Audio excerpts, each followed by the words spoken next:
Manipuri Wari Pambi senena pumna makpu taram noksari miyamda ngasi Fungga Wari ama mukudol tamjarake Fungga Wari sigi mamingna Machanupa Pokpa Hanbana Ningthou Oiba hairiba Fungga Wari sini taminarasi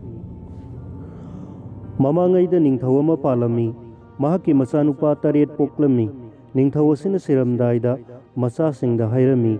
nakhoi taret ki manungdagi Machanupa Pokpa Hanba amana Ningthou oyu matam khara lairaga makhoi bonda sa tanba chalusi haiduna sagol amamam tongduna sa tanba lai sadi amata fadre ising khorangbana makhoi taret ase ngaure ising thibasu fangre mamai thangda manau atonba sina hairei yambung tarungmak pothabiramu ai ising thijarukige asumna manau atonbado ising thiba chatki mana asum lakpada umang amada pura ama lairami purado ubada yamna harauna sangsilai ising soidana lairamlagani haiduna mahakna sangsilakpa matamda purado thong lonsinduna lairami adudagi thongdo kauthektuna thudeklaga mahak manungda sangkhre manungda lairamba hormona chingba sandesh pumnamagado ubada yamna haraukhi मीन तौरंब नते अदुबु सीरे फरे संगले फरे मयाम बतरुक के आराम खौरांग बबु पोक्लबदी हाइदुना मयाम बतरुक कौरकले मनाउगी मखोल तारबदा हराउरदुना सगोल थोरकले मनाउगी मनाक यौरकदुना सगोल सिंगदो फुरा मनाक अदुदा पुंदुना थनमले मनाव अदुना मांग थादुना फुरादुगी मनुंग संगई लैरिबा संदेश सिंगदो मखोई तरेटना मथंग मनाव अमत्ता कायदना फमदुना सारे चाबा तोक्लबा मतुंगदा आराम खौरांगबु पोक्तुना तुमनिंगलक्तुना मदुदा लेरमलिबा सैजा तरेट अदुदा अममम तुमख्रे मनाव नुपा अतोनबदुदी मपु लाखिगनी हाइदुना कांखल मनुंगदा खु खुदक कुंदुना लैखी फुरा अदुदी कनागिसु ओइरमद्रे सोरादेनगी मचानुपी तरेट की सानफम फुरा ओइरमले मखोई तरेट असिना सानरुसी हाइदुना लाकपदा फुरा अदुगी मनाक्ता सगोल तरेट पुनबदो उरई मदो उबदा मची अहलदुना इंगक ngakladuna inausa ngasi tawriba mataw asibu karino fare sagol taret ase charasi haiduna fura manung changkhre mana changlakpa matamda formal sandesh pumnamagado loina sathokpa loiraga magi saijada amamam leiramado ubada saubuna ngamkhai leitre मागी का अदुदा संगलकपदा मागी का अदुदा मनाव अतोनबदो कांखल मनुंगदा खु खुदक कुंदुना ममित तरु तरु पांगदुना लेरमबदो उबदा हंगलकली नंग कनानो मनाव अतोनबदुनु खुम्मी मजाइबेमा अखोई तरेट की थवाई असिददी कनबियु सोरारेनगी मचानुपी सिंगदो अतोनबगी फजरब सकतमदो उबदा सुमत्तुना ngaukhi ngaihak tumin leinakhi munna yenglगा हाइरई आई करिगुंबा खरा हाइगे हाइरम लगा तुमिना लैख्रे मतमदुदा जुबरास अतोनबदुना हंखी इबेमा अखोई तरेट की थवाई कनबिररोइद्रो हेलोई अतोनबीदुना खुमलई आइना हाइजबदा याबिरबदी सोइदना नखोई तरेट की थवाई कनजगनी याद्रबदी थवाई कनबा ngamloi मुन्ना तारो नंगसे आइगी पुनसिगी इपुरोइबो ओइजगे याबिरब्रा जुबरास अतोनबना लाइगा मीगा कमदौना पुनसि लैमिनगदगे हाइदुना याद्रे अदु ओइरबदी नखोई लोइन सिबताई हाइरकपद जुबरास अतोनबना मयाम मुंग तरुक कल्लगे खल्लदुना हेलोई अतोनबीना हाइबदो यारगे हाइना खुमले अदु ओइरबदी इतई तरुक अदो लोइन थादोखरो हाइरमलगा मपान थोखरे खुदक अदुदा मयामबसिंग अदो थूना हौदोकले यामना थूना सगोल तोंगदुना चतखरो हाइरबदा मयामबसिंग अदो सगोल तोंगदुना थूना यांगना चतखरे मदो उबदा मसेम तरुकना करीनो तौरिबो मतौदो हाइदुना सावी वा से ताबदा अतोंबीना सिया हाइरमलगा सब मानना तानखी मयाम तरुकना सगोल कन्ना थौखी अतोंबना तुंगदा तपना थौई सोरारेनगी मचा अतोंबीना पाइरक्तुना निंगथौ मचा अतोंबगी सगोल ममई अदुदा यालगी मदो उबदा अतोंबना इबेमा सोमदा हाइदुना मांगदा तोंहनखी मदो उबदा मसेम तरुक अदुना पापी की चंदाल खंगनी इपा सोरारेन ताके हाइरमलगा हनखी मखोई तरुक मयुम यौख्रे जुबरास अतोनबदुदी उमंगद नुमित ताख्रबदुदा हाइरई इबेमा नुमित ताख्रे करम तौगनी सिंगनबीगनु इबुंगो हाइरगा फुरा अमा थोखल्ले अहिंगदो मखोई अनि फुरा मनुंगदुदा लैखी nongalaga atombiduna haiki ibungo ayhak ipa sorarel amukta khuromukige Jubraj atombana maduda ibema nang satkhraga aidi karam tawna leihogani haina hanglai karimata singabiganu mahak yamna thuna lakani hairai heloi atombina adudi nangna satkhringaida sa kai bud pret laklabadi kamdawni Jubrajna hairai adu oirabadi magi bina ase pairamu haiduna bina do pire Jubrajna hangi nangi bina na kari tawgadawriba aigi bina se hek khongbo matamda I soidana lakani hairamlaga mapa sorarel khuramba atombi do satkhre chatkhibaga Jubraj atonbana bina do khongba horakle atombi do sat halaklaga hanglai kari noibungo asuk thuna kaubiri babo he ibema nang lakle chalu bina se marol haptuna khongdriba makhai nang lakanu ko haina haire amuk thuna satkhre somda Jubraj atonbana bina khongduna leiringaida rishi ama lakle rishina hairei mahasoi nang kanano thong hangu Jubraj atombana thongdu hangde hi karino mira laira karino thong hangde na hairei amuk hanna mahasoi thong amukta hangu haina laurai maduda thong hangi mahasoi nangi bina do aingonda piro hairei rishi aduna duda rishina yarabadi aigi mange thengu yayoiba asiga thauri kongoi yayoiba asiga onasi hairei nangi thauri kongoi yayoiba aduna kari kanai hangi magi thauri kongoi yayoiba mange thengu yayoiba sina jagatta ngamdaba laitre sanajing fawba thugaiba ngami hairabada adu oirabadi onarasi haiduna onthoknari rishi aduna binado khongduna adum chatkhri thaptok laga binagi surdo hena fazana nungsiba konjel do tarabada Jubraj atombado mon khalli sorarengi masa atombina laklaga kari haigani fare hekta mullage haiduna khalladuna mana thawi kongoi yayoiba mange thengu yayoiba anigi sang yenglage haina khalai prap tanarai rishidubu thauri do matam adumaktada firaidagi lokhoklaga rishigi makongdagina makut phawbu pullu hunbada krak punsinkhre mange thengu yayuba aduna thaugal changu haina hunjilli maduda thenguna siba yaba makhai kanna putharai rishina mathwaidadi kallu maha karimata pamdre magi binasi su lawja horo haina hairai wadu tabada thauri thengu animak khamni toklo haina anido tokre lawsillaga firaida amuk yepsille bina adu su lawsille rishi ado kapna satkhre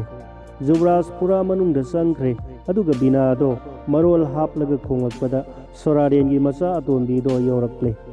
ibungo ai yaujarakle thong hangbiro hairei thong hanglaga wari sanakhi ibungo ipa sorarelna amukta lau hai satse haibada Jubraj atonbana khumlai ibema aidi nangumna paiba ngamba nathabanina karamna chatkani atonbina wabiruganu karimata mana soidana bhona jagani hairamlaga thokre aduga mana ha ipa sorarel dolai amata thada birau haina niki maduda mapa sorarelna dolai amata thada birai dolai aduda kakhat piro haiduna dolai aduda kakhalle makoi animak soraren da kakhatkre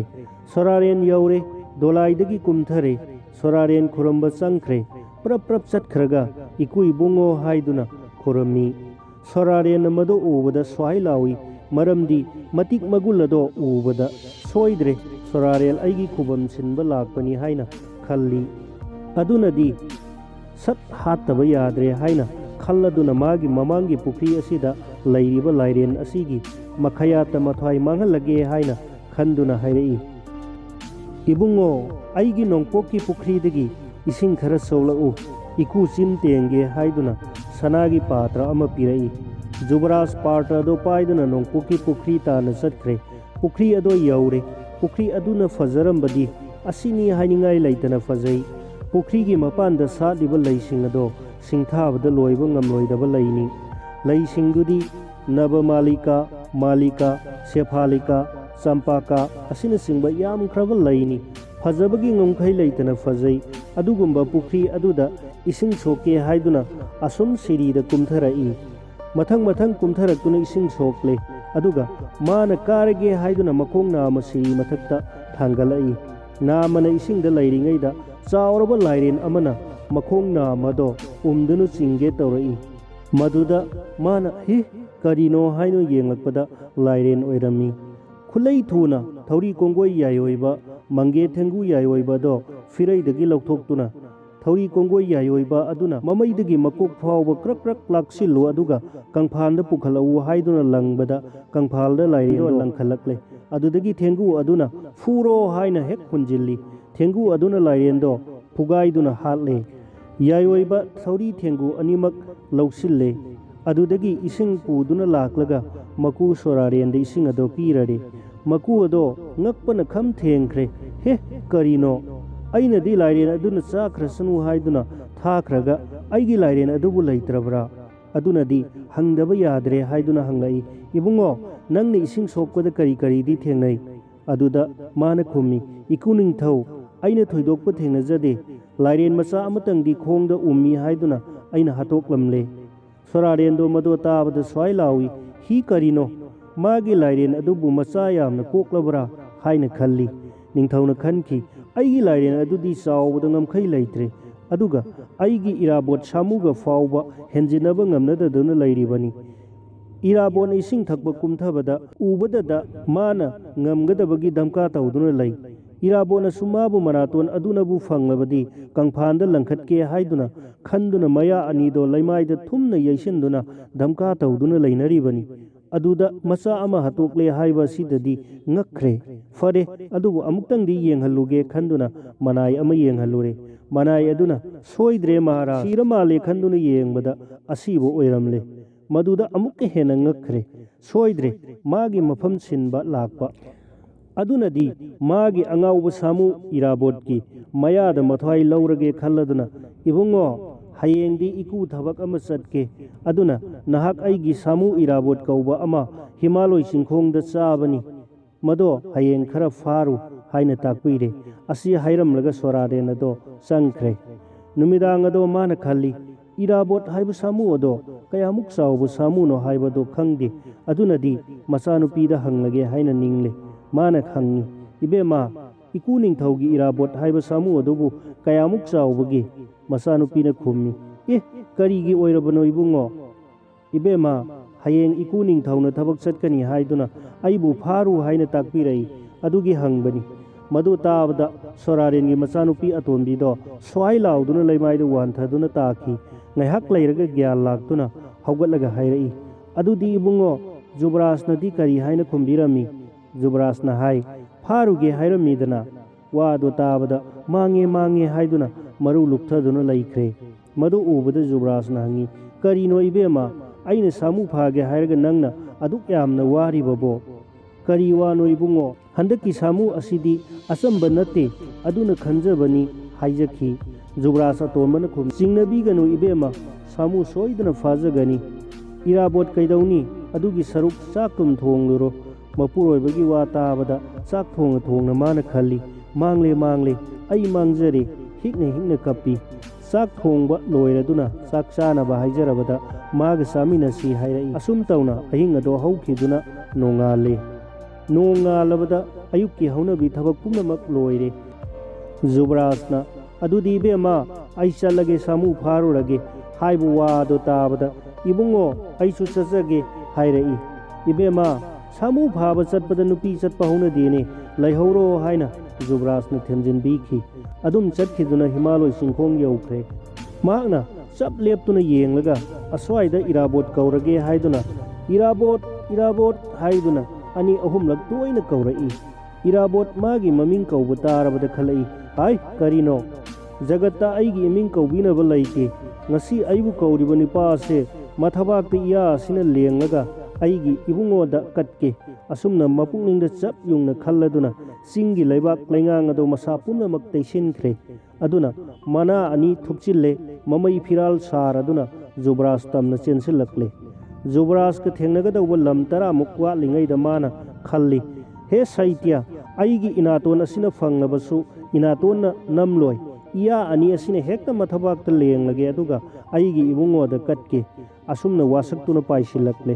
asumna prap chensilakpana ꯏꯔꯥꯕꯣꯠ ꯀꯤ ꯃꯅꯥꯇꯣꯟꯅꯗꯤ ꯐꯪꯂꯕ ꯃꯌꯥꯅꯗꯤ ꯐꯪꯗ꯭ꯔꯤꯕ ꯃꯇꯝ ꯑꯗꯨꯃꯛꯇꯗ ꯖꯨꯕ꯭ꯔꯥꯖꯅ ꯈꯨꯂꯩ ꯊꯨꯅ ꯐꯤꯔꯩꯗꯒꯤ ꯊꯧꯔꯤ ꯀꯣꯡꯒꯣꯏ ꯌꯥꯏꯑꯣꯏꯕ ꯃꯪꯒꯤ ꯊꯦꯡꯒꯨ ꯌꯥꯏꯑꯣꯏꯕ ꯂꯧꯔꯒ ꯊꯧꯔꯤ ꯅꯪꯅ ꯃꯈꯣꯡ ꯃꯔꯤ ꯑꯁꯦ ꯄꯨꯟꯁꯤꯟꯕꯤꯌꯨ ꯍꯥꯏꯗꯨꯅ ꯊꯧꯔꯤ ꯑꯗꯣ ꯂꯪꯉꯤ ꯏꯔꯥꯕꯣꯠꯀꯤ ꯃꯈꯣꯡ ꯃꯔꯤ ꯑꯗꯣ ꯀ꯭ꯔꯛ ꯀ꯭ꯔꯛ ꯂꯥꯛꯁꯤꯟꯗꯨꯅ ꯄꯨꯁꯤꯟꯈ꯭ꯔꯦ ꯈꯨꯗꯛ ꯑꯗꯨꯗ ꯊꯦꯡꯒꯨ ꯑꯗꯨꯕꯨ ꯊꯧꯒꯜ ꯆꯪꯉꯨ ꯍꯥꯏꯗꯨꯅ ꯍꯨꯜꯂꯦ ꯈꯨꯗꯛ ꯑꯗꯨꯗ ꯊꯦꯡꯒꯨ ꯌꯥꯏꯑꯣꯏꯕ ꯑꯗꯨꯅ ꯐꯨꯕꯗ ꯁꯥꯃꯨꯗꯣ ꯁꯤꯒꯗꯧꯔꯦ ꯍꯥꯏꯕꯁꯤ ꯎꯕꯗ ꯊꯦꯡꯒꯨ ꯌꯥꯏꯑꯣꯏꯕ ꯑꯗꯨꯗ ꯇꯣꯛꯑꯣ ꯍꯥꯏꯗꯨꯅ ꯑꯃꯨꯛ ꯇꯣꯛꯍꯜꯂꯦ ꯖꯨꯕ꯭ꯔꯥꯖꯅ ꯍꯤ ꯁꯤꯕ ꯇꯥꯔꯦ ꯁꯥꯃꯨ ꯑꯁꯦ ꯃꯇꯨ ꯄꯣꯜꯂꯦ ꯃꯃꯤꯠ ꯃꯅꯥ ꯏꯀꯨꯠ ꯀꯨꯠꯂꯦ ꯐꯤꯕꯝ ꯀꯥꯏꯔꯦ ꯈꯜꯂꯗꯨꯅ ꯃꯨꯟꯅ ꯌꯦꯡꯗꯨꯅ ꯂꯩꯔꯦ ꯁꯥꯃꯨꯅ ꯈꯜꯂꯤ ꯑꯩ ꯁꯤꯔꯝꯒꯅꯤꯗ ꯑꯩꯕꯨꯗꯤ ꯂꯥꯛꯂꯤꯕ ꯅꯨꯄꯥ ꯑꯁꯤꯅ ꯍꯦꯜꯂꯦ ꯃꯍꯥꯛ ꯑꯁꯦ ꯀꯗꯥꯏꯗꯒꯤꯅꯣ ꯑꯩ ꯁꯤꯕ ꯇꯥꯔꯦ ꯑꯗꯨꯅꯗꯤ ꯑꯩ ꯁꯤꯁꯤꯅꯗꯨꯅ ꯂꯩꯍꯧꯔꯒꯦ ꯁꯥꯃꯨ ꯑꯗꯣ ꯏꯇꯦ ꯇꯦꯊꯔꯦ ꯁꯣꯝꯗ ꯏꯔꯥꯕꯣꯠꯅ ꯈꯜꯂꯤꯕ ꯋꯥꯈꯜ ꯑꯗꯨꯗꯤ ꯖꯨꯕ꯭ꯔꯥꯖꯅ ꯈꯪꯕ ꯉꯝꯗꯦ ꯃꯃꯩꯊꯪꯗ ꯖꯨꯕ꯭ꯔꯥꯖꯅ ꯃꯀꯨ ꯏꯕꯨꯡꯉꯣꯅ ꯉꯥꯏꯔꯝꯂꯒꯅꯤ ꯈꯟꯗꯨꯅ ꯁꯥꯃꯨ ꯑꯗꯨꯗ ꯏꯔꯥꯕꯣꯠ ꯅꯌꯥꯗꯣ ꯅꯣꯟꯊꯧ ꯑꯗꯨꯗ ꯑꯩ ꯀꯥꯈꯠꯀꯦ ꯍꯥꯏꯔꯛꯄꯗ ꯁꯥꯃꯨ ꯑꯗꯣ ꯀꯤꯕꯅ ꯃꯌꯥ ꯑꯗꯣ ꯅꯣꯟꯊꯗꯨꯅ ꯀꯨꯟꯊꯔꯦ ꯖꯨꯕ꯭ꯔꯥꯖꯇꯣ ꯃꯌꯥꯗ ꯅꯦꯠꯂꯗꯨꯅ ꯁꯥꯃꯨ ꯃꯊꯛꯇ ꯀꯥꯈꯠꯈ꯭ꯔꯦ ꯊꯧꯔꯤ ꯀꯣꯡꯒꯣꯏ ꯌꯥꯏꯑꯣꯏꯕ ꯅꯪꯁꯨ ꯊꯥꯗꯣꯛꯎ ꯍꯥꯏꯗꯨꯅ ꯊꯥꯗꯣꯛꯍꯜꯂꯒ ꯍꯥꯟꯅꯒꯨꯝꯅ ꯐꯤꯔꯩꯗ ꯌꯦꯞꯁꯤꯟꯈ꯭ꯔꯦ ꯑꯗꯨꯗꯒꯤ ꯁꯥꯃꯨ ꯇꯣꯡꯗꯨꯅ ꯂꯥꯛꯂꯦ ꯃꯗꯨꯗ ꯁꯥꯃꯨꯅ ꯊꯥꯡꯂꯛꯄ ꯈꯣꯡꯊꯥꯡ ꯑꯗꯨꯗꯤ ꯌꯦꯡꯕꯗ ꯃꯄꯥ ꯂꯩꯇꯅ ꯐꯖꯩ ꯇꯞꯅ ꯆꯠꯂꯦ ꯐꯨꯔꯛꯀꯗ꯭ꯔꯥ ꯀꯟꯅ ꯆꯠꯂꯦ ꯀꯟꯃꯜꯂꯤ ꯍꯥꯏꯔꯛꯀꯗ꯭ꯔꯥ ꯍꯥꯏꯕꯒꯤ ꯋꯥꯈꯜꯗ ꯇꯞꯅꯗꯤ ꯆꯠꯂꯤ ꯈꯣꯡꯀꯥꯞꯇꯤ लाउना लाउना थांदुना चटपा मौंगनी असुमना लाकपना निंगथौगी सनथोंग यौरे मतम अदुदा मचानुपी अतोनबी अदुना कपलंबदगी वारदुना ममाई नोनखलकपदा मबुंगोना सामुदो तोंगदुना लाकपदु उरे हराव मनखरदुना मबुंगोना उखरगनी खलदुना इमुंगदा चेंसिनख्रे अदुगा हि मतोमता दैननी मा मुक लाइबक फबसे कना लेरमगनी हाइना खंजई मबुंगो सीरगनी खलंबदो सीद्रबदुददी वारमलगनी चाक चाननब थोंग थाकलोरगे हाइना संख्रे सोमदना सामुदो पुसिनखिदुना मकु इबुंगोदा कटख्रे मदुदा सोरारेना ngakpaga loinana harauna taram taram kausinदुना संगसिलाउ इकुना कोनगे लाउ आइना नंगबु फंगबसे लाइबक फबनी लाउ इकुगी लाइबाक असे तंखाय अमा नंगे ओइरो अदुगा निंगथौ ओइना पालो हाइना हाइबिरई वादो ताबदा जुबराजना खुमलाई इकु महाराज आई इरेबाकता हंजखिगे मकु महाराजना हाइरई फरे फरे नंगना तौनिंगबदो तौरो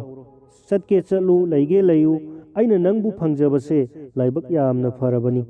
अदुना वारम लगनी पोथारोरो चलो चलो हाइदुना ताकपिरकले मकु इबुंगो खुरमलमलगा महाक अतोनबीगी मनाकता संगदुना हराउना सामिन थकमिनदुना लैखी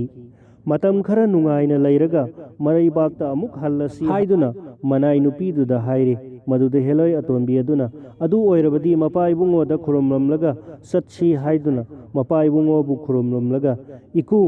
अखोई इरेबाकता चचरगे हाइरबदा सोरारेना फरे फरे आइगी लैगी दोलाई असे तोंगलगा चलु हाइदुना दोलाई पीरगा मखोय अनि दोलाई तोंगदुना मरैबाकता हलई सोमददी जुबराजतो सीख्रे हाइदुना मखोयना थुंगलुबु नुमित अदुमक्तदा मागी सोरात नोंगानबगी उसोप नुमित थोकलमले मखोय अनीना लाकबदो सिल्लांगलिबा मतै माहलदुना उरदुना मयामदा हाइरई अखोयगी इनाव अतोनबदो लाखौरे अखोयना दिमा सीख्रे हाइदुना सोरात सोंदुना नोंगानबगी उसोपकी चाक थोंगलिबसे कमदौनी वादो ताबदा मयाम पुनमक थोरक्तुना येंगी मयाम पुनमकना ngaknarदुना येंगलंबदगी मनावबु कौशिल्लदुना हराउना तराम तराम ओकपीखी अमसुंग मागी वारीदो हंगखी वारी पुनमक खंगलबा मतुंगदा चा थक पुसिल्लक्तुना मयाम पुनमक चामिनरे असुम तौना मतम खरा नुंगाइना लैमिनरे मतम खरा नुंगाइना लैरोरबा मतुंगदा मनाव अतोंबगी नुपी अतोंबी अदुगी गर्भदा लैखोन अमा उरकले मदो उबदा मचिन मनाव तरुक अदो पुन्ना मयाम्बा अहलगी इमुंगदा तुमिना वा तानरे इनाउसा अखोई पुन्नमकी लोइनबीसिंग असिदी गर्भगी लैखोल अमता उदे अदुबु इनाउ अतोंबी सिगी गर्भगी लैखोल अमा उई अदुना इपान सिरमदाइदा नखोई तरेटकी मनुंगदगी नचानुपा पोकपा हानबा अदुना निंगथौ ओयु हाइना ताकपिरमी अदुना इनाउ अतोंबसिना कईगुम्बा मचानुपा पोकलबदी माना निंगथौ ओइबा तारे मागी नुपी असे हातोकलो नत्रगा बोंदु खुंदोकलोरो हाइरसी हाइना हाइरई वासे हाइद्रिङैदा मंगोंदा हाना वासअनसी हाइनरे फरे हाइदुना मनाव अमा कौबा थारकले मनाव अदो लाक्तुना मयाम्बा पुनमकु खुरमजै अदुगा मयाम्बसिंगना माबु कौबीबा करी ताकपीगदबा लैबगे हाइना हंगलई mayamba punamak ngaihak tumin tumin wa ngangdana lainai adudagi mayamba ahalna hairi ibungo munna taw iyamba wa haige aina haigedoriba wase yagani haina hana wasau wado tabada manaw atonba aduna haire he saitana saki oisanu iyamba tarukna haiba wa punamak yajagani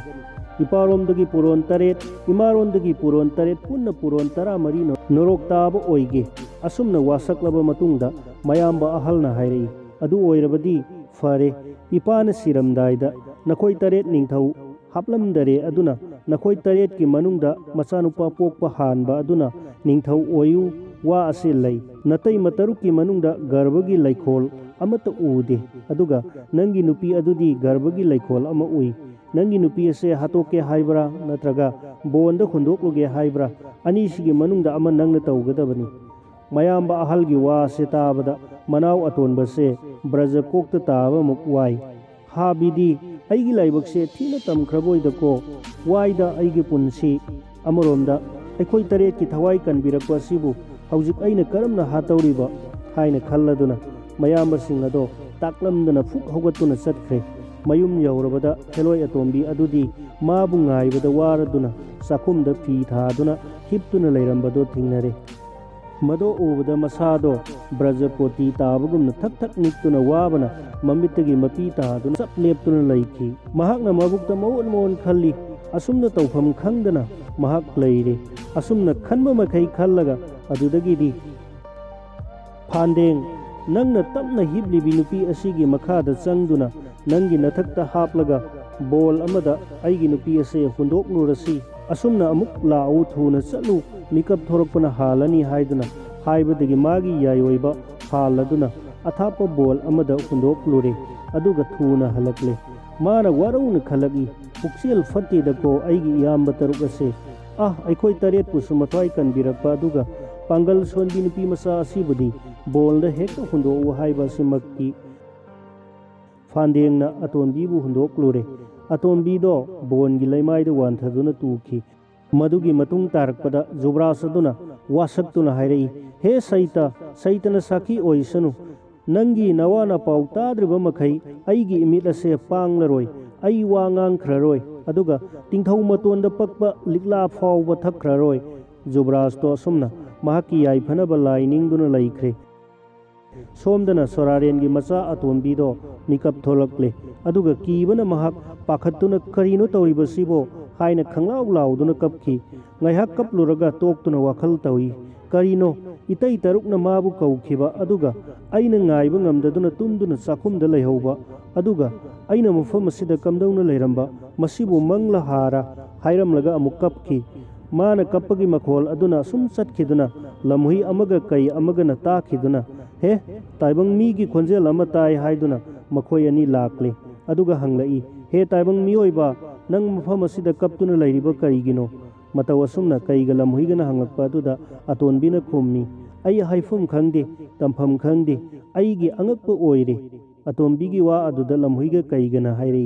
fare nang kappa toklo wari ragani akhoi wa haigi haujingmok nangi garbagi angang ado poklasi aduga nangi thawai hingnanaba lambi takke magi garbagi angang ase lamhui amom aduna maibi oire kai aduna mayoknabi oire aduna pokle angang poklaba matung ngaihak leiraga lamhuina fare haujik chalasi lambi takke angang ado poro haiduna angang ado poraga lamhuina mang thari kaine tungde induna lakle asum lakpana lamhang lamjau ama tare lamhuina mangda uriba khungang aduda mahak chatlo mafam aduda mahak changjafam thiruro haire mana khungang tanal chatli aduga khungang ado yauraga atonbina leibak ado ningthou pandaba kanagumbi khomnaubi sajenbi nupi ama laklaga ningthou oina palagani haiduna miyamna ngangnaramba do tarure khungang aduda kinaraba hingsabi ama lei hingsabi aduna maya tawduna khulgi sidai amada yum macha ama saduna matomata leirami adugumlaba yum aduda thungure mahak angang ama poraga sangsilaktuna mahakna kana leibage haina hanglai maduda hingsabi aduna thoraktuna karino ibema ai lei haina khumni adudi mana ngasi asidadi panjage haina haijai mado ubada hingsabina angang do ubada karino tawriba asibo haujikta pokpa angang ni ne haina hangi ꯍꯧꯖꯤꯛꯇ ꯄꯣꯛꯄ ꯑꯉꯥꯡꯅꯤ ꯍꯥꯏꯅ ꯈꯨꯝꯃꯤ꯫ ꯋꯥꯗꯣ ꯇꯥꯕꯗ ꯌꯥꯝꯅ ꯍꯔꯥꯎꯏ꯫ ꯐꯔꯦ ꯏꯕꯦꯝꯃ, ꯑꯉꯥꯡ ꯑꯗꯣ ꯊꯥꯔꯣ, ꯑꯗꯨꯒ ꯅꯪ ꯇꯨꯔꯦꯟꯗ ꯏꯔꯨꯖꯗꯨꯅ ꯅꯁꯥ ꯁꯦꯡꯗꯣꯛꯂꯨꯔꯣ ꯍꯥꯏꯔꯛꯏ꯫ ꯐꯔꯦ ꯍꯥꯏꯗꯨꯅ ꯊꯅꯝꯂꯒ ꯇꯨꯔꯦꯟꯗ ꯆꯠꯈꯤ꯫ ꯃꯥꯅ ꯆꯠꯈ꯭ꯔꯤꯉꯩꯗ ꯃꯥꯌꯥ ꯇꯧꯗꯨꯅ ꯂꯩꯔꯤꯕꯤ ꯍꯤꯡꯆꯥꯕꯤ ꯑꯗꯨꯅ ꯑꯉꯥꯡ ꯑꯗꯣ ꯄꯨꯗꯨꯅ ꯆꯠꯈ꯭ꯔꯦ꯫ ꯁꯣꯝꯗ ꯏꯔꯨꯖꯕ ꯂꯣꯏꯔꯒ ꯀꯥꯈꯠꯂꯛꯄꯗ ꯑꯉꯥꯡ ꯑꯗꯣ ꯂꯩꯔꯝꯗ꯭ꯔꯦ, ꯌꯨꯝꯗꯁꯨ ꯂꯩꯔꯝꯗ꯭ꯔꯦ꯫ ꯃꯗꯣ ꯎꯕꯗ ꯉꯛꯄꯅ ꯊꯦꯡꯈ꯭ꯔꯦ, ꯑꯗꯨꯒ ꯀꯟꯅ ꯀꯞꯂꯛꯏ꯫ ꯑꯣ, ꯑꯣꯟꯊꯣꯛꯏꯗ ꯑꯩꯒꯤ ꯂꯥꯏꯕꯛꯁꯦ! ꯑꯣ, ꯀꯔꯤ ꯃꯇꯧꯅꯣ! ꯋꯥꯅ ꯋꯥꯅ ꯀꯞꯄꯅ ꯃꯥꯒꯤ ꯃꯊꯧ ꯑꯣꯏꯔꯦ꯫ ꯃꯗꯨ ꯅꯠꯇꯅ ꯑꯇꯣꯞꯄ ꯎꯄꯥꯏ ꯑꯃ ꯂꯩꯇ꯭ꯔꯦ꯫ ꯁꯣꯝꯗꯅ ꯍꯤꯡꯆꯥꯕꯤꯗꯨꯅ ꯑꯉꯥꯡꯗꯣ ꯗꯦꯁ ꯑꯗꯨꯒꯤ ꯀꯣꯅꯨꯡꯗ ꯄꯨꯔꯛꯇꯨꯅ ꯑꯉꯝ ꯑꯊꯧ ꯃꯟꯇ꯭ꯔꯤꯅꯆꯤꯡꯕ ꯄꯨꯝꯅꯃꯛꯅ ꯈꯟꯗꯨꯅ ꯅꯤꯡꯊꯧ ꯍꯥꯞꯇꯨꯅ ꯃꯥꯅ ꯅꯤꯡꯊꯧ ꯄꯣꯛꯄꯤ ꯃꯃꯥ ꯑꯣꯏꯗꯨꯅ ꯅꯨꯡꯉꯥꯏꯅ ꯄꯥꯟꯗꯨꯅ ꯂꯩꯔꯦ꯫ ꯁꯣꯝꯗꯅ ꯃꯆꯥ ꯀꯥꯏꯅꯕꯒꯤ ꯋꯥꯕꯅ ꯉꯥꯎꯗꯨꯅ ꯀꯣꯏꯆꯦꯟ ꯆꯦꯟꯗꯨꯅ ꯑꯇꯣꯝꯕꯤꯗꯣ ꯂꯥꯛꯄꯅ ꯀꯩꯊꯦꯜ ꯌꯧꯔꯛꯂꯦ꯫ ꯃꯇꯝ ꯀꯨꯏꯅ ꯆꯥꯔꯛꯇꯕꯅ ꯑꯔꯥꯝ ꯈꯧꯔꯥꯡꯕꯅ ꯃꯆꯥꯗꯣ ꯑꯗꯨꯛꯀꯤ ꯃꯇꯤꯛ ꯃꯌꯥꯡ ꯀꯪꯁꯤꯟꯈ꯭ꯔꯦ꯫ ꯀꯩꯊꯦꯜ ꯌꯧꯔꯛꯂꯕꯗ ꯀꯩꯊꯦꯜ ꯑꯗꯨꯗ ꯑꯇꯥꯕ ꯄꯣꯠ ꯀꯕꯣꯛ ꯑꯊꯨꯝ ꯃꯍꯥꯎ ꯈꯨꯟꯗꯨꯅ ꯆꯥꯔꯦ꯫ ꯑꯁꯨꯝꯅ ꯃꯇꯝ ꯈꯔ ꯂꯩꯔꯕ ꯃꯇꯨꯡꯗ ꯃꯆꯥꯒꯤ ꯄꯥꯎꯁꯦ ꯃꯤꯌꯥꯝꯅ ꯉꯥꯡꯅꯕꯗꯒꯤ ꯇꯥꯔꯦ꯫ ꯍꯟꯗꯛꯀꯤ ꯅꯤꯡꯊꯧ ꯑꯣꯏꯔꯤꯕ ꯑꯉꯥꯡ ꯑꯁꯦ ꯑꯩꯈꯣꯏꯒꯤ ꯗꯦꯁꯇ ꯂꯩꯔꯤꯕ ꯍꯤꯡꯆꯥꯕꯤ ꯑꯁꯤꯅ ꯀꯗꯥꯏꯗꯒꯤꯅꯣ ꯈꯪꯗꯦ ꯐꯥꯗꯨꯅ ꯄꯨꯔꯛꯂꯒ ꯃꯥꯅ ꯅꯤꯡꯊꯧ ꯄꯣꯛꯄꯤ ꯃꯃꯥ ꯁꯥꯗꯨꯅ ꯀꯌꯥꯗ ꯅꯨꯡꯉꯥꯏꯅ ꯄꯥꯟꯗꯨꯅ ꯂꯩꯔꯤꯕꯅꯣ ꯍꯥꯏꯅ ꯀꯩꯊꯦꯜ ꯀꯥꯔꯛꯂꯤꯕꯤ ꯅꯨꯄꯤ ꯃꯌꯥꯝꯅ ꯉꯥꯡꯅꯔꯛꯄ ꯑꯗꯣ ꯃꯍꯥꯛꯅ ꯇꯥꯏ꯫ ꯆꯤꯡꯅꯩꯗ ꯍꯟꯗꯛꯀꯤ ꯋꯥꯐꯝ ꯑꯁꯦ ꯍꯥꯏꯗꯨꯅ ꯉꯥꯡꯅꯔꯤꯕ ꯋꯥꯗꯣ ꯇꯨꯃꯤꯟꯅ ꯇꯥꯏ꯫ ꯃꯆꯥꯅꯤ ꯈꯪꯂꯕ ꯃꯇꯨꯡꯗ ꯀꯩꯊꯦꯜ ꯀꯥꯕꯤꯁꯤꯡ ꯑꯗꯨꯗ ꯍꯪꯕꯗꯗꯤ ꯋꯥ ꯄꯨꯝꯅꯃꯛ ꯇꯥꯛꯇꯨꯅ ꯍꯤꯡꯆꯥꯕꯤꯒꯤ ꯃꯌꯥꯗꯣ ꯈꯪꯕ ꯉꯝꯂꯦ꯫ ꯑꯗꯨꯅ ꯀꯔꯤ ꯎꯄꯥꯏ ꯇꯧꯗꯨꯅ ꯐꯥꯒꯗꯒꯦ ꯍꯥꯏꯗꯨꯅ ꯈꯟꯗꯨꯅ ꯂꯩꯈ꯭ꯔꯦ꯫ ꯃꯃꯩꯊꯪꯗ ꯎꯄꯥꯏ ꯑꯃ ꯂꯥꯛꯂꯦ꯫ ꯐꯔꯦ, ꯂꯥꯏꯕꯛ ꯌꯦꯡꯂꯒꯦ ꯈꯜꯂꯗꯨꯅ ꯉꯥꯌꯣꯟꯐꯝꯗ ꯆꯪꯗꯨꯅ ꯉꯥ ꯑꯄꯨꯝꯕꯒꯤ ꯃꯍꯤ ꯃꯅꯥꯏ ꯑꯗꯣ ꯅꯤꯖꯔꯨꯔꯦ, ꯑꯗꯨꯒ ꯁꯟꯊꯤ ꯑꯀꯪꯕ ꯈꯔ ꯈꯨꯟꯗꯨꯅ ꯄꯨꯔꯛꯂꯦ꯫ ꯄꯨꯝꯅꯃꯛ ꯑꯗꯣ ꯄꯩꯗꯨꯅ ꯊꯝꯂꯦ꯫ ꯉꯥꯏꯍꯥꯛ ꯋꯥꯈꯜ ꯇꯧꯏ꯫ ꯁꯟꯊꯤꯗꯣ ꯃꯩ ꯊꯥꯗꯨꯅ ꯎꯠ ꯂꯧꯔꯦ꯫ ꯎꯠ ꯑꯗꯨꯅ ꯃꯁꯥ ꯄꯨꯝꯕ ꯇꯩꯁꯤꯜꯂꯦ, ꯑꯗꯨꯒ ꯆꯨꯍꯤꯅ ꯃꯁꯥꯗ ꯇꯞ ꯇꯞ ꯅꯞꯁꯤꯟꯗꯨꯅ ꯃꯁꯥ ꯄꯨꯝꯕ ꯁꯤꯟꯕ ꯊꯨꯡꯅ ꯇꯩꯁꯤꯜꯂꯦ꯫ ꯑꯗꯨꯒꯤ ꯃꯇꯨꯡꯗ ꯉꯥ ꯑꯄꯨꯝꯕ ꯃꯍꯤ ꯑꯗꯣ ꯑꯃꯨꯛ ꯃꯁꯥꯗ ꯇꯩꯔꯦ꯫ ꯑꯗꯨꯝ ꯇꯧꯔꯕ ꯑꯗꯨꯗꯗꯤ ꯃꯁꯥꯗꯣ ꯅꯝꯊꯤꯕꯅ ꯃꯅꯥꯛꯇ ꯃꯤ ꯆꯪꯕ ꯉꯝꯗ꯭ꯔꯦ, ꯑꯗꯨꯒ ꯃꯔꯥꯡ ꯃꯔꯥꯡ ꯂꯥꯡꯗꯨꯅ ꯑꯀꯤꯕ ꯑꯃ ꯑꯣꯏꯔꯦ꯫ ꯃꯊꯟ ꯅꯠꯇꯅ ꯌꯦꯡꯕ ꯐꯥꯎꯕ ꯇꯨꯀꯠꯆꯕ ꯍꯪꯒꯣꯏꯕ ꯐꯥꯎꯕ ꯄꯣꯛꯂꯦ꯫ ꯑꯗꯨꯗꯒꯤꯗꯤ ꯌꯥꯔꯦ, ꯂꯥꯏꯕꯛ ꯌꯦꯡꯂꯒꯦ ꯈꯜꯂꯗꯨꯅ ꯁꯅꯥ ꯀꯣꯅꯨꯡꯗ ꯆꯪꯂꯛꯇꯨꯅ ꯁꯅꯥꯊꯣꯡ ꯌꯧꯔꯛꯂꯦ꯫ ꯁꯅꯥꯊꯣꯡ ꯌꯧꯔꯕꯗ ꯊꯣꯡꯉꯥꯛꯄꯁꯤꯡꯗ ꯂꯥꯎꯔꯛꯏ꯫ ꯊꯣꯡꯉꯥꯛꯄ, ꯀꯅꯥ ꯀꯅꯥ ꯂꯩꯕꯒꯦ? ꯊꯣꯡ ꯂꯥꯎꯅ ꯍꯥꯡꯗꯣꯛꯂꯒ ꯊꯩꯗꯣꯛꯇꯨꯅ ꯂꯩꯌꯨ꯫ ꯀꯔꯤꯒꯨꯝꯕ ꯊꯣꯔꯛꯇꯨꯅ ꯑꯩꯕꯨ ꯌꯦꯡꯕ ꯊꯣꯛꯂꯕꯗꯤ, ꯃꯗꯨꯗ ꯈꯪꯗꯨꯅ ꯀꯤꯕ ꯅꯠꯇ꯭ꯔꯒ ꯅꯣꯛꯅꯕ ꯊꯣꯛꯂꯕꯗꯤ ꯑꯩꯒꯤ ꯏꯁꯥꯗ ꯊꯨꯡꯂꯤꯕ ꯂꯥꯏꯊꯨꯡ ꯑꯗꯨꯒꯨꯝꯅ ꯅꯈꯣꯏꯁꯨ ꯂꯣꯏꯅ ꯂꯥꯏꯊꯨꯡ ꯄꯥꯟꯒꯅꯤ, ꯑꯗꯨꯅ ꯑꯩꯕꯨ ꯌꯦꯡꯒꯅꯨ꯫ ꯃꯍꯥꯛꯅ ꯃꯐꯝ ꯑꯁꯤꯗ ꯆꯪꯂꯛꯄꯒꯤ ꯃꯔꯝꯅ ꯀꯣꯅꯨꯡ ꯑꯁꯤꯗ ꯄꯥꯜꯂꯤꯕ ꯅꯤꯡꯊꯧ ꯑꯁꯤꯗ ꯂꯥꯏꯊꯨꯡ ꯀꯣꯛꯆꯒꯦ ꯍꯥꯏꯗꯨꯅ ꯕꯣꯔ ꯅꯤꯔꯒ ꯀꯣꯛꯄꯤ ꯍꯥꯏꯕꯗꯒꯤ ꯕꯣꯔ ꯅꯤꯒꯦ ꯍꯥꯏꯗꯨꯅ ꯂꯥꯛꯂꯤꯕꯅꯤ꯫ ꯑꯗꯨꯅ ꯃꯈꯣꯏ ꯊꯣꯡ ꯍꯥꯡꯂꯒ ꯂꯣꯠ ꯂꯣꯠꯇꯨꯅ ꯂꯩꯌꯨ ꯍꯥꯏꯗꯨꯅ ꯂꯥꯎꯔꯛꯏ꯫ ꯋꯥꯗꯣ ꯇꯥꯕꯗ ꯊꯣꯡꯁꯪꯕꯁꯤꯡ ꯑꯗꯨꯅ ꯊꯣꯡ ꯂꯥꯎꯅ ꯍꯥꯡꯗꯣꯛꯂꯒ ꯇꯨꯃꯤꯟꯅ ꯂꯣꯠꯇꯨꯅ ꯂꯩꯅꯈ꯭ꯔꯦ꯫ ꯈꯨꯗꯛꯇ ꯊꯨꯅ ꯅꯤꯡꯊꯧꯒꯤ ꯃꯅꯥꯛꯇ ꯆꯪꯁꯤꯜꯂꯛꯇꯨꯅ ꯅꯤꯡꯊꯧꯗ ꯍꯥꯏꯔꯛꯏ꯫ ꯏꯃꯥꯒꯤ ꯏꯕꯨꯡꯉꯣ, ꯅꯪꯗꯤ ꯅꯨꯡꯉꯥꯏꯅ ꯅꯤꯡꯊꯧ ꯑꯣꯏꯗꯨꯅ ꯂꯩꯔꯝꯂꯦ꯫ ꯏꯃꯥꯗꯤ ꯅꯪꯕꯨ ꯊꯤꯔꯛꯄꯗ ꯌꯥꯝꯅ ꯋꯥꯔꯦ꯫ ꯏꯃꯥꯅ ꯋꯥꯔꯛꯂꯤꯕꯁꯦ ꯀꯨꯏꯔꯕꯅꯤ꯫ ꯅꯨꯄꯤ ꯑꯁꯤꯒꯤ ꯋꯥꯗꯣ ꯇꯥꯕꯗ ꯂꯩꯕꯥꯛ ꯃꯤꯌꯥꯝꯅ ꯀꯔꯤꯅꯣ, ꯑꯉꯥꯎꯕꯤ ꯑꯃ ꯆꯪꯂꯛꯂꯦ, ꯇꯥꯟꯊꯣꯛꯈ꯭ꯔꯣ ꯍꯥꯏꯗꯨꯅ ꯂꯥꯎꯅꯔꯛꯏ꯫ ꯃꯇꯝꯗꯨꯗ ꯅꯤꯡꯊꯧꯒꯤ ꯃꯃꯥ ꯑꯣꯏꯗꯨꯅ ꯂꯩꯔꯤꯕꯤ ꯍꯤꯡꯆꯥꯕꯤ ꯑꯗꯨꯅ ꯆꯪꯂꯛꯇꯨꯅ ꯃꯁꯝ ꯄꯥꯏꯗꯨꯅ ꯂꯥꯛꯇꯨꯅ ꯆꯤꯡꯕ ꯍꯧꯔꯛꯏ꯫ ꯃꯗꯨꯗ ꯁꯣꯜꯂꯕꯤ ꯃꯃꯥ ꯑꯗꯨꯅ ꯀꯞꯅ ꯀꯞꯅ ꯍꯥꯏꯔꯛꯏ, ꯏꯃꯥꯒꯤ ꯏꯕꯨꯡꯉꯣ, ꯏꯃꯥꯗꯤ ꯏꯆꯥ ꯃꯁꯛ ꯈꯪꯗꯅ ꯁꯤꯕ ꯇꯥꯔꯦꯗꯣ꯫ ꯅꯨꯄꯤꯁꯤꯒꯤ ꯋꯥꯐꯝꯗꯣ ꯇꯥꯔꯒ ꯅꯤꯡꯊꯧꯗꯣ ꯊꯃꯣꯏ ꯀꯥꯏꯔꯗꯨꯅ ꯃꯁꯥꯗꯣ ꯊꯛ ꯊꯛ ꯅꯤꯛꯂꯒ ꯃꯇꯨ ꯆꯨꯡꯉꯤ꯫ ꯃꯇꯧ ꯑꯗꯣ ꯎꯕꯗ ꯅꯨꯡꯁꯤꯕꯒꯤ ꯏꯍꯧ ꯑꯃ ꯈꯪꯍꯧꯗꯅ ꯄꯣꯛꯂꯛꯇꯨꯅ ꯈꯨꯗꯛꯇ ꯀꯞꯂꯤꯕꯤ ꯑꯗꯣ ꯈꯥꯝꯗꯨꯅ ꯍꯪꯂꯛꯏ, ꯂꯥꯛꯂꯤꯕ ꯏꯃꯥꯒꯨꯝꯕꯤ ꯅꯪ ꯀꯅꯥꯅꯣ? ꯀꯔꯤ ꯗꯦꯁꯇꯒꯤꯅꯣ? ꯃꯨꯟꯅ ꯇꯥꯛꯎ꯫ ꯋꯥꯗꯣ ꯇꯥꯕꯗ ꯁꯣꯜꯂꯕꯤ ꯃꯃꯥꯗꯨꯅ ꯈꯨꯝꯃꯤ, ꯏꯕꯨꯡꯉꯣ, ꯅꯪ ꯑꯁꯦ ꯑꯩꯅ ꯄꯣꯛꯆꯕꯅꯤ, ꯑꯗꯨꯗ ꯑꯁꯨꯝ ꯇꯧꯕꯅꯤ, ꯏꯃꯥ ꯋꯥꯔꯤ ꯂꯤꯒꯦ ꯍꯥꯏꯅ ꯃꯨꯟꯅ ꯇꯥꯎ ꯍꯥꯏꯗꯨꯅ ꯁꯣꯜꯂꯕꯤ ꯃꯃꯥ ꯑꯗꯨꯅ ꯀꯞꯅ ꯀꯞꯅ ꯍꯥꯏꯔꯛꯏ꯫ ꯏꯃꯥꯅ ꯅꯪꯕు ꯄꯣꯗꯨꯅ ꯂꯥꯛꯄꯅꯤ, ꯃꯗꯨꯗ ꯋꯥꯃꯟꯗꯨꯅ ꯌꯨꯝ ꯑꯃꯗ ꯆꯪꯗꯨꯅ ꯉꯁꯤ ꯅꯣꯡꯃꯇ ꯄꯟꯖꯒꯦ ꯍꯥꯏꯅ ꯍꯥꯏꯔꯨꯕꯗ ꯌꯥꯔꯗꯨꯅ ꯑꯩꯕꯨ ꯇꯔꯥꯝ ꯇꯔꯥꯝ ꯇꯧꯕꯤꯔꯦ, ꯑꯗꯨꯒ ꯋꯥꯔꯤꯔꯒꯅꯤ ꯑꯉꯥꯡ ꯑꯗꯣ ꯊꯥꯗꯨꯅ ꯊꯅꯝꯂꯣ, ꯇꯨꯔꯦꯟꯗ ꯀꯨꯝꯗꯨꯅ ꯏꯔꯨꯖꯗꯨꯅ ꯅꯁꯥ ꯁꯦꯡꯗꯣꯛꯂꯨꯔꯣ ꯍꯥꯏꯅ ꯇꯥꯛꯄꯤꯕꯗꯒꯤ ꯑꯩꯅ ꯑꯉꯥꯡ ꯑꯗꯣ ꯊꯥꯔꯝꯂꯒ ꯇꯨꯔꯦꯟꯗ ꯏꯔꯨꯖꯕ ꯆꯠꯂꯤ꯫ ꯍꯜꯂꯛꯄꯗꯗꯤ ꯑꯩꯒꯤ ꯑꯉꯥꯡ ꯑꯗꯣ ꯄꯨꯗꯨꯅ ꯑꯗꯨꯝ ꯆꯠꯈ꯭ꯔꯦ, ꯑꯗꯨꯒ ꯌꯨꯝ ꯑꯗꯨꯁꯨ ꯑꯃꯠꯇ ꯂꯩꯔꯝꯗ꯭ꯔꯦ꯫ ꯏꯆꯥ ꯀꯥꯏꯅꯔꯕ ꯏꯃꯥꯅ ꯂꯩꯐꯝ ꯈꯪꯗꯅ ꯑꯉꯥꯎꯕꯤꯒꯨꯝꯅ ꯀꯣꯏꯊꯤ ꯊꯤꯔꯛꯄꯗ ꯃꯐꯝ ꯑꯁꯤꯗ ꯏꯆꯥ ꯅꯪꯕꯨ ꯎꯔꯤꯕꯁꯤꯅꯤ꯫ ꯅꯨꯄꯤꯁꯤꯒꯤ ꯋꯥꯁꯦ ꯇꯥꯕꯗ ꯍꯥꯟꯅ ꯂꯩꯔꯝꯂꯤꯕ ꯃꯃꯥ ꯑꯁꯤꯅ ꯌꯥꯝꯅ ꯁꯥꯊꯤꯅ ꯐꯨꯕꯤꯔꯦ꯫ ꯆꯠꯊꯣꯛꯈ꯭ꯔꯣ, ꯀꯗꯥꯏꯗꯒꯤ ꯑꯉꯥꯎꯕꯤꯅꯣ, ꯇꯧꯕ ꯉꯝꯕꯤ ꯍꯥꯏꯗꯨꯅ ꯊꯤꯅ ꯇꯧꯕꯤꯔꯦ꯫ ꯃꯗꯨ ꯎꯕꯗ ꯅꯤꯡꯊꯧꯅ ꯃꯟꯇ꯭ꯔꯤ ꯌꯦꯡꯂꯒ ꯍꯥꯏꯔꯛꯏ, ꯏꯄꯨ, ꯕꯤꯆꯥꯔ ꯇꯧꯕꯤꯌꯨ ꯋꯥꯐꯝꯁꯦ꯫ ꯋꯥꯗꯨ ꯇꯥꯕꯗ ꯃꯟꯇ꯭ꯔꯤꯅ, ꯐꯔꯦ ꯃꯍꯥꯔꯥꯖ, ꯁꯒꯥꯏ ꯑꯋꯥꯡꯕ ꯑꯃ ꯁꯥꯔꯁꯤ, ꯑꯗꯨꯒ ꯃꯗꯨꯒꯤ ꯃꯊꯛꯇ ꯂꯩꯍꯜꯂꯒ ꯈꯣꯝꯂꯥꯡ ꯁꯨꯝꯊꯍꯟꯁꯤ꯫ ꯃꯗꯨꯗ ꯑꯁꯦꯡꯕ ꯃꯃꯥ ꯑꯣꯏꯕ ꯑꯗꯨꯅ ꯈꯣꯝꯂꯥꯡ ꯊꯣꯛꯄ ꯑꯣꯏꯁꯅꯨ, ꯑꯗꯨꯒ ꯃꯃꯥ ꯄꯣꯛꯇꯕ ꯁꯥꯁꯤꯟꯅꯕ ꯑꯗꯨꯅ ꯈꯣꯝꯂꯥꯡ ꯊꯣꯛꯇꯕ ꯑꯣꯏꯁꯅꯨ ꯍꯥꯏꯅ ꯃꯟꯇ꯭ꯔꯤꯅ ꯅꯤꯡꯊꯧꯗ ꯍꯪꯒꯜꯂꯤ꯫ ꯕꯤꯆꯥꯔꯁꯦ ꯀꯝꯗꯧꯏ ꯍꯥꯏꯔꯛꯄꯗ ꯅꯤꯡꯊꯧꯗꯣ ꯌꯥꯝꯅ ꯍꯔꯥꯎꯔꯦ꯫ ꯈꯨꯗꯛꯇ ꯁꯒꯥꯏ ꯁꯥꯔꯦ, ꯑꯗꯨꯒ ꯁꯥꯁꯤꯟꯅꯕ ꯃꯃꯥ ꯑꯗꯨꯅ ꯍꯥꯟꯅ ꯁꯒꯥꯏ ꯀꯥꯈꯠꯇꯨꯅ ꯍꯥꯏꯔꯛꯏ, ꯏꯃꯥꯒꯤ ꯏꯕꯨꯡꯉꯣ, ꯏꯃꯥ ꯈꯣꯝꯂꯥꯡ ꯁꯨꯝꯊꯔꯛꯀꯦ, ꯅꯌꯥ ꯀꯥꯈꯠꯂꯨ꯫ ꯑꯗꯨꯕꯨ ꯈꯣꯝꯂꯥꯡ ꯁꯨꯝꯕꯗ ꯈꯣꯝꯂꯥꯡ ꯑꯗꯣ ꯊꯣꯛꯇꯔꯦ꯫ ꯃꯗꯨꯗ ꯃꯟꯇ꯭ꯔꯤꯅ ꯈꯪꯂꯦ, ꯀꯨꯝꯊꯔꯛꯂꯣ ꯍꯥꯏꯅ ꯀꯨꯝꯊꯍꯜꯂꯦ꯫ ꯁꯣꯜꯂꯕꯤ ꯑꯉꯥꯎꯕꯤ ꯃꯥꯜꯂꯕꯤ ꯅꯨꯄꯤ ꯑꯗꯨꯕꯨ ꯑꯃꯨꯛ ꯁꯒꯥꯏꯗ ꯀꯥꯈꯠꯍꯟꯗꯨꯅ ꯈꯣꯝꯂꯥꯡ ꯁꯨꯝꯍꯟꯅꯅꯕ ꯍꯥꯏꯔꯛꯏ꯫ ꯃꯗꯨꯗ ꯃꯥꯗꯤ ꯁꯣꯟꯕꯅ ꯁꯒꯥꯏ ꯑꯁꯦ ꯀꯥꯕ ꯉꯝꯂꯔꯣꯏ, ꯑꯗꯨꯅ ꯃꯥꯕꯨ ꯈꯔ ꯊꯥꯡꯒꯠꯄꯤꯌꯨ ꯍꯥꯏꯗꯨꯅ ꯊꯥꯡꯒꯠꯄꯤꯔꯦ꯫ ꯑꯗꯨꯗꯒꯤꯗꯤ ꯏꯃꯥꯒꯤ ꯏꯕꯨꯡꯉꯣ, ꯈꯣꯝꯂꯥꯡ ꯁꯨꯝꯊꯔꯛꯀꯦ, ꯅꯌꯥ ꯀꯥꯈꯠꯂꯨ ꯍꯥꯏꯔꯒ ꯃꯃꯥꯅ ꯑꯃꯤꯇ꯭ꯔ ꯙꯔꯥ ꯁꯨꯝꯊꯔꯒꯦ ꯍꯥꯏꯅ ꯈꯣꯝꯂꯥꯡ ꯁꯨꯝꯊꯕꯗ ꯃꯈꯥꯗ ꯈꯜꯂꯤꯕ ꯐꯤꯖꯪ ꯑꯗꯨ ꯐꯥꯎꯕ ꯆꯣꯠꯂꯗꯨꯅ ꯃꯆꯥꯒꯤ ꯃꯌꯥꯗ ꯇꯥꯈꯤ, ꯑꯗꯨꯒ ꯑꯃ꯭ꯔꯤꯇ ꯃꯕꯨꯛ ꯊꯟꯅ ꯊꯛꯆꯈꯤ꯫ ꯃꯇꯧ ꯑꯁꯤ ꯎꯕꯗ ꯃꯤꯌꯥꯝꯅ ꯉꯛꯇꯨꯅ ꯍꯥꯏꯔꯛꯏ, ꯁꯣꯏꯔꯔꯣꯏ, ꯃꯌꯥꯡ ꯑꯁꯨꯛ ꯀꯪꯂꯕꯤ ꯑꯁꯤꯅ ꯈꯣꯝꯂꯥꯡ ꯑꯗꯨꯛ ꯊꯣꯛꯂꯤꯕ ꯑꯁꯤꯅꯗꯤ ꯃꯃꯥ ꯑꯁꯦꯡꯕꯅꯤ ꯍꯥꯏꯅ ꯋꯥ ꯋꯥ ꯂꯥꯎꯅꯔꯛꯏ꯫ ꯃꯔꯛ ꯑꯁꯤꯗ ꯃꯟꯇ꯭ꯔꯤꯅ ꯍꯥꯏꯔꯛꯏ, ꯏꯅꯤꯡꯊꯧ, ꯍꯥꯟꯅꯒꯤ ꯏꯃꯥ ꯑꯁꯤꯗꯤ ꯀꯔꯝ ꯇꯧꯖꯧ ꯍꯥꯏꯕꯒꯦ? ꯃꯔꯛ ꯑꯁꯤꯗ ꯄ꯭ꯔꯖꯥ ꯃꯌꯥꯝꯅ, ꯃꯥꯗꯤ ꯃꯌꯥꯒꯤ ꯍꯤꯡꯆꯥꯕꯤꯅꯤ, ꯍꯥꯠꯂꯣ ꯍꯥꯠꯂꯣ ꯍꯥꯏꯅ ꯂꯥꯎꯅꯔꯛꯏ꯫ ꯑꯉꯥꯡ ꯑꯣꯏꯔꯕꯁꯨ ꯅꯤꯡꯊꯧ ꯑꯣꯏꯕ ꯍꯥꯏꯕꯁꯦ ꯕꯤꯁꯅꯨ ꯃꯨꯔꯇꯤ ꯑꯣꯏꯕꯅ ꯄ꯭ꯔꯖꯥꯒꯤꯗꯤ ꯃꯄꯨꯅꯤ, ꯑꯉꯥꯡꯅꯤ ꯍꯥꯏꯅ ꯈꯟꯐꯗꯦ꯫ ꯅꯤꯡꯊꯧꯅ ꯆꯤꯡꯂꯦꯝꯅ, ꯐꯔꯦ, ꯃꯥꯁꯨ ꯏꯃꯥ ꯑꯣꯏꯅ ꯃꯇꯝ ꯈꯔ ꯂꯩꯔꯝꯂꯦ, ꯑꯗꯨꯅ ꯃꯥꯕꯨ ꯍꯥꯠꯄ ꯍꯥꯏꯕꯗꯣ ꯄ꯭ꯔꯖꯥ ꯃꯤꯌꯥꯝꯗꯒꯤ ꯅꯤꯖꯔꯒꯦ ꯍꯥꯏꯅ ꯍꯟꯅ ꯍꯟꯅ ꯍꯥꯏꯖꯔꯤ꯫ ꯃꯗꯨꯗ ꯃꯤꯌꯥꯝꯅ ꯅꯤꯡꯊꯧ ꯑꯗꯨꯗꯤ ꯀꯔꯝ ꯇꯧꯕꯤꯒꯗꯧꯔꯤꯕꯅꯣ ꯍꯥꯏꯖꯔꯛꯄꯗ ꯃꯨꯟꯅ ꯋꯥꯈꯜ ꯇꯧꯔꯒ, ꯊꯋꯥꯏꯃꯛꯇꯤ ꯂꯧꯔꯅꯨꯁꯤ, ꯃꯔꯨ ꯀꯣꯛꯂꯒ ꯁꯨꯅꯨ ꯌꯥꯏꯉꯪ ꯇꯩꯔꯒ ꯃꯇꯨꯡꯗ ꯌꯥꯡꯀꯣꯛ ꯑꯃ ꯌꯥꯜꯂꯒ ꯀꯩꯊꯦꯜ ꯀꯩꯊꯦꯜ ꯈꯨꯗꯤꯡꯗ ꯄꯨꯗꯨꯅ ꯈꯣꯡꯒꯣꯏꯅꯔꯣ ꯍꯥꯏꯅ ꯅꯤꯡꯊꯧꯅ ꯇꯥꯛꯄꯤꯔꯛꯂꯦ꯫ ꯈꯨꯗꯛꯇ ꯃꯅꯥꯏ ꯃꯌꯥꯝꯅ ꯃꯔꯨ ꯀꯣꯛꯊꯣꯛꯇꯨꯅ ꯅꯤꯡꯊꯧꯅ ꯍꯥꯏꯕ ꯄꯨꯝꯅꯃꯛ ꯇꯧꯔꯒ ꯊꯨꯅ ꯃꯤꯍꯥꯠꯄ ꯆꯟꯗꯥꯟꯁꯤꯡꯅ ꯄꯨꯗꯨꯅ ꯆꯠꯈ꯭ꯔꯦ꯫ ꯑꯁꯨꯝ ꯇꯧꯅ ꯅꯨꯡꯉꯥꯏꯅ ꯃꯇꯝ ꯈꯔ ꯄꯥꯜꯂꯤ꯫ ꯅꯣꯡꯃꯒꯤ ꯅꯨꯃꯤꯠꯇ ꯃꯃꯥ ꯑꯄꯣꯛꯄꯤ ꯑꯗꯨꯅ, ꯏꯕꯨꯡꯉꯣ, ꯉꯁꯤꯗꯤ ꯏꯃꯥ ꯋꯥ ꯑꯃ ꯍꯥꯏꯒꯦ, ꯅꯪ ꯃꯨꯟꯅ ꯈꯜꯂꯨ, ꯉꯝꯒꯅꯤ ꯉꯝꯂꯣꯏ ꯍꯥꯏꯅ ꯈꯜꯂꯨ ꯍꯥꯏꯔꯒ ꯇꯨꯃꯤꯟꯅ ꯂꯩꯈ꯭ꯔꯦ꯫ ꯀꯩꯗꯧꯔꯦ ꯏꯃꯥ? ꯍꯥꯏꯔꯣ ꯍꯥꯏꯕ ꯋꯥꯗꯣ ꯇꯥꯕꯗ ꯃꯃꯥꯅ ꯍꯥꯏꯔꯛꯏ, ꯏꯕꯨꯡꯉꯣ, ꯅꯪ ꯉꯝꯒꯗ꯭ꯔꯥ?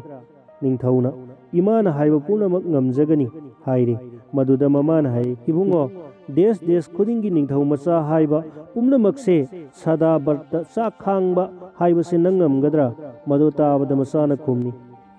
ꯏꯃꯥ, ꯀꯔꯤꯒꯤ ꯉꯝꯗꯅꯤ? ꯏꯃꯥꯅ ꯍꯥꯏꯕꯗꯣ ꯉꯝꯖꯒꯅꯤ꯫ ꯑꯄꯣꯛꯄꯤ ꯏꯃꯥꯅ, ꯑꯗꯨꯗꯤ ꯏꯃꯥ ꯍꯥꯏꯒꯦ, ꯃꯨꯟꯅ ꯇꯥꯔꯣ꯫ ꯁꯅꯥꯒꯤ ꯄꯨꯈꯝ ꯑꯗꯨꯒ ꯂꯨꯄꯥꯒꯤ ꯇꯦꯡꯀꯣꯠ ꯑꯃꯃꯝ ꯆꯥꯛ ꯇꯣꯛꯂꯕ ꯃꯇꯨꯡꯗ ꯗꯈꯤꯅꯥ ꯑꯣꯏꯅ ꯄꯤꯈꯤꯒꯗꯕꯅꯤ꯫ ꯑꯁꯤꯒꯨꯝꯕ ꯃꯃꯥꯒꯤ ꯋꯥꯗꯣ ꯇꯥꯔꯕꯗ ꯄꯨꯝꯅꯃꯛ ꯇꯧꯖꯒꯦ ꯍꯥꯏꯗꯨꯅ ꯃꯆꯥꯅ ꯌꯥꯔꯦ꯫ ꯆꯥꯛ ꯈꯥꯡꯅꯕꯒꯤꯗꯃꯛꯇ ꯕꯥꯔꯇꯣꯟ ꯇꯧꯕ ꯍꯧꯈ꯭ꯔꯦ꯫ ꯕꯥꯔꯇꯣꯟ ꯃꯔꯣꯟꯗ 9 ꯂꯩꯔꯦ, 9 ꯂꯥꯛꯄꯤꯌꯨ, 10 ꯂꯩꯔꯦ, 10 ꯂꯥꯛꯄꯤꯗꯕ ꯌꯥꯗꯦ ꯍꯥꯏꯅ ꯃꯔꯣꯜ ꯁꯨꯒꯥꯏꯅ ꯏꯔꯦ꯫ ꯑꯁꯨꯝꯅ ꯕꯥꯔꯇꯣꯟ ꯇꯧꯈꯤꯕꯁꯤꯡ ꯑꯗꯣ ꯂꯥꯛꯄ ꯍꯧꯅꯔꯛꯂꯦ, ꯑꯗꯨꯒ ꯆꯥꯛ ꯄꯤꯖꯕ ꯍꯧꯈꯤ꯫ ꯅꯤꯡꯊꯧ ꯃꯆꯥꯁꯤꯡ ꯑꯗꯣ ꯂꯥꯛꯄꯒ ꯆꯥꯕꯒ ꯆꯠꯈꯤꯕꯒ ꯑꯁꯨꯝ ꯇꯧꯗꯨꯅ ꯂꯣꯏꯕ ꯅꯥꯏꯗ꯭ꯔꯦ꯫ ꯑꯗꯨꯕꯨ ꯃꯇꯩ 3 ꯑꯗꯣ ಲಾಕ್ಲರೋಯ್ದ್ರಾ ಹಾಯ್ನ ವಾಜರುಬದೋ ಮಮೈಥಂಗ್ದ ಲಾಕ್ಲಬ ಅದುದ ಹರಾವ್ರೆ ಅದುಬು ಮತೈ ತರುಕ್ ಅದುದಿ ಲಾಕ್ಲೆ ಮಬುಂಗೋದಿ ಲಾಕ್ತರೆ ಅದುದ ಮಾನ ಮತೈ ತರುಕ್ ಅದುದ ಲಾಕ್ಪಿಯಬಸಿಂಗ್ ಕರಿಗುಂಬ ಇಸಿಲಿನಾವ್ ಲೈಹೌಬ ಯಾವರಬದಿ ಸೇಂಗ್ನ ತಾಕ್ಪಿಯು ಐನ ಕರಿಗುಂಬ ಅಮದಗಿ ಸದಾ ಬರ್ತ ತೌಜಬನಿ ಹಾಯ್ನ ಸೇಂಗ್ನ ಹೈಜೈ ವಾಸೆ ತಾವದ ಮತೈ ತರುಕ್ ಅದುನ ಕುಮ್ಲೈ ಸೇಂಗ್ನ ಹೈಜಗೆ ಐಖೋಯ್ ಇಸಿಲಿನಾವ್ ತರೇಟ್ ಪೋಯಿ ಅಮದಿ ಕರಿಗುಂಬ ಅಮದಗಿ ಚಾಬ ಥಕ್ಪ ತೌಕಿದ್ರೆ ಅದುನ ಬಾರ್ಟೋನ್ಗಿ ಮರೋಲ್ ತಾಬದಗಿ ಪೂಬದಿ ಪೂಜರೈ ಅದುಬು ದೊಲಾಯಿ ಸಂಗ್ದುನ ಲಯು ಹಾಯ್ದುನ ಥನಮಿ ವಾಸೆ ತಾಬದ ನಿಂಥೌ ಪೋಕ್ಪಿ ಮಮಾನ ಹರಾವ್ರೆ ಅದುಗ ಅದು ಒಯ್ರಬದಿ ಅಮುಕ್ತ ಕೌವೀರು ಹೈರೈ ವಾದೋ ತಾಬದಗಿ ಯಾಮ್ನ ಥೂನ ಕೌರುರೆ ಮಾಗಿ ಮಪುರೋಯ್ಬದೋ ಊಬದ ಯಾಮ್ನ ಹರಾವ್ರೆ ಮಖಾತಾನ ಹಂಗ್ಲೈ ಇಬುಂಗೋ ಕರಿ ಮರಮ್ಗಿನೋ ನಹಾಕ್ನ ಮಿತ್ಸು ಪಾಂಗ್ದ ಚಾಬಸು ಚಾದ ವಾಸು ngang ಸಿಬೋ ಮರಮ್ದೋ ಅಮುಕ್ತ ತಾಕ್ಪಿಯು ಹಾಯ್ನ ಹನ್ನ ಹನ್ನ ಹೈಜರೈ ಮದೋ ಫಾವ್ಬದ ವಾ ngang ಅಸೆ ಫಾವ್ಬ ವಾ ngang ಸಿಬೋ ಕರಿ ನಿಂಗ್ಬ ಥುಂಗದದುನ ತೌಬೀರಬನೆ ಇಬುಂಗೋ ಐ ಕರಿಗುಂಬ ವಾರಿ ಅಮತ ಲಿಜಗೆ ತಾಬಿಯು ಹಾಯ್ರಗ ವಾರಿ ಹೌರೈ ꯃꯃꯥꯡꯉꯩꯗ ꯏꯇꯩ ꯇꯔꯨꯛꯅ ꯀꯧꯗꯨꯅ ꯏꯕꯨꯡꯉꯣꯅ ꯆꯠꯈ꯭ꯔꯤꯉꯩꯗ ꯑꯩꯅ ꯆꯥꯛ ꯊꯣꯡꯗꯨꯅ ꯂꯩꯍꯧꯏ꯫ ꯑꯗꯨꯗꯒꯤ ꯆꯥꯛ ꯂꯣꯏꯗꯨꯅ ꯏꯕꯨꯡꯉꯣꯕꯨ ꯑꯩꯅ ꯉꯥꯏꯖꯩ꯫ ꯌꯥꯝꯅ ꯀꯨꯏꯅ ꯉꯥꯏꯖꯕꯗ ꯋꯥꯔꯗꯨꯅ ꯑꯩꯅ ꯆꯥꯛꯈꯨꯝꯗ ꯑꯁꯨꯝ ꯐꯝꯕꯗꯒꯤ ꯈꯪꯍꯧꯗꯅ ꯇꯨꯝꯊꯔꯛꯏ꯫ ꯃꯤꯀꯞ ꯊꯣꯔꯛꯄꯗꯗꯤ ꯑꯩꯅ ꯕꯣꯟꯗ ꯂꯩꯔꯝꯂꯦ꯫ ꯃꯁꯤꯕꯨ ꯀꯔꯝ ꯇꯧꯔꯤꯕꯅꯣ? ꯀꯔꯤ ꯃꯇꯧꯅꯣ? ꯋꯥꯗꯣ ꯇꯥꯕꯗ ꯃꯃꯤꯠ ꯄꯥꯡꯂꯦ ꯑꯗꯨꯒ ꯃꯨꯟꯅ ꯌꯦꯡꯂꯒ ꯍꯥꯏꯔꯛꯏ, "ꯏꯕꯦꯝꯃ, ꯅꯪ ꯑꯩꯕꯨ ꯋꯥꯔꯧꯒꯅꯨꯀꯣ, ꯑꯩꯒꯤ ꯏꯔꯥꯜ ꯉꯥꯛꯄꯤꯒꯅꯤ"꯫ ꯃꯄꯨꯔꯣꯏꯕꯒꯤ ꯋꯥꯗꯣ ꯇꯥꯕꯗ ꯉꯛꯈꯤ ꯑꯗꯨꯒ ꯍꯥꯏꯔꯛꯏ, "ꯀꯔꯤ ꯃꯔꯝꯒꯤꯅꯣ? ꯑꯃꯨꯛꯇ ꯁꯦꯡꯅ ꯇꯥꯛꯄꯤꯌꯨ"꯫ ꯃꯥꯒꯤ ꯋꯥꯗꯣ ꯇꯥꯕꯗ ꯃꯇꯩ ꯇꯔꯨꯛ ꯑꯗꯣ ꯀꯤꯕꯅ ꯃꯁꯥꯗꯣ ꯊꯛ ꯊꯛ ꯅꯤꯛꯈ꯭ꯔꯦ꯫ ꯃꯇꯧ ꯑꯗꯣ ꯎꯕꯗ ꯌꯨꯕꯔꯥꯖꯅ "ꯀꯔꯤꯕꯨꯅꯣ ꯉꯥꯛꯄꯤꯌꯨ ꯍꯥꯏꯔꯤꯕꯁꯤꯕꯣ" ꯍꯥꯏꯗꯨꯅ ꯃꯈꯥ ꯇꯥꯔꯛꯏ, "ꯏꯕꯦꯝꯃ, ꯌꯥꯝꯕꯨꯡ ꯇꯔꯨꯛ ꯑꯁꯦ ꯆꯠꯍꯟꯈ꯭ꯔꯣ, ꯑꯗꯨꯒ ꯀꯣꯟꯅ ꯋꯥꯔꯤ ꯁꯥꯔꯁꯤ"꯫ ꯃꯇꯩ ꯇꯔꯨꯛ ꯑꯗꯣ "ꯍꯟꯕꯤꯈ꯭ꯔꯣ ꯂꯣꯏꯔꯦ" ꯍꯥꯏꯔꯦ꯫ ꯆꯠꯂꯝꯗꯥꯏꯗ ꯃꯌꯥꯝꯕ ꯇꯔꯨꯛ ꯑꯗꯨꯅ, "ꯏꯅꯥꯎ ꯏꯕꯨꯡꯉꯣ, ꯅꯉꯣꯟꯗ ꯑꯩꯈꯣꯏꯅ ꯌꯥꯝꯅ ꯂꯥꯟꯈ꯭ꯔꯦ, ꯉꯥꯛꯄꯤꯌꯨ" ꯍꯥꯏꯔꯝꯂꯒ ꯌꯥꯝꯅ ꯏꯀꯥꯏꯅ ꯇꯞꯅ ꯍꯧꯒꯠꯇꯨꯅ ꯆꯠꯈ꯭ꯔꯦ꯫ ꯃꯈꯣꯏ ꯄꯨꯝꯅꯃꯛ ꯆꯠꯈ꯭ꯔꯕ ꯃꯇꯨꯡꯗ ꯋꯥꯔꯤ ꯄꯨꯝꯅꯃꯛ ꯂꯤꯗꯨꯅ ꯃꯔꯝ ꯄꯨꯝꯅꯃꯛ ꯈꯪꯅꯔꯕꯗ ꯍꯔꯥꯎꯅꯔꯦ꯫ ꯃꯈꯥ ꯇꯥꯅ ꯑꯉꯥꯡ ꯑꯗꯨꯅ ꯃꯄꯥꯕꯨꯡꯗ "ꯄꯥꯕꯨꯡꯅ ꯅꯤꯡꯊꯧ ꯑꯣꯏꯕꯤꯔꯣ" ꯍꯥꯏꯗꯨꯅ ꯑꯣꯏꯍꯟꯈꯤ꯫ ꯃꯄꯥꯕꯨꯡꯅ ꯍꯥꯏꯔꯛꯏ, "ꯏꯕꯨꯡꯉꯣ, ꯁꯅꯥꯕꯨ ꯃꯥꯡꯂꯁꯅꯨ ꯍꯥꯏꯗꯨꯅ ꯃꯩꯅꯨꯡꯗ ꯂꯪꯁꯤꯟꯕꯗ ꯁꯅꯥꯒꯤ ꯃꯆꯨ ꯍꯦꯟꯅ ꯂꯪꯕꯒꯨꯝ, ꯏꯆꯥꯕꯨ ꯃꯥꯡꯂꯁꯅꯨ ꯍꯥꯏꯗꯨꯅ ꯏꯄꯥꯅ ꯅꯃꯥꯕꯨ ꯕꯣꯟꯗ ꯍꯨꯟꯗꯣꯛꯄꯗ ꯃꯥꯡꯂꯛꯇ꯭ꯔꯕ ꯑꯁꯤꯗꯗꯤ ꯏꯆꯥꯒꯤ ꯃꯤꯡꯗꯤ ꯁꯅꯥꯃꯅꯤ ꯈꯣꯝꯕ ꯍꯥꯏꯅ ꯊꯣꯜꯂꯒꯦ" ꯍꯥꯏꯅ ꯃꯄꯥꯅ ꯊꯣꯟꯗꯨꯅ ꯑꯉꯥꯡ ꯑꯁꯤꯕꯨ ꯃꯗꯨꯗꯒꯤꯗꯤ ꯁꯅꯥꯃꯅꯤ ꯈꯣꯝꯕ ꯍꯥꯏꯅ ꯃꯄꯥꯅ ꯊꯣꯟꯖꯕ ꯃꯤꯡ ꯑꯁꯤꯗꯒꯤ ꯑꯗꯨꯝ ꯈꯪꯅꯈ꯭ꯔꯦ꯫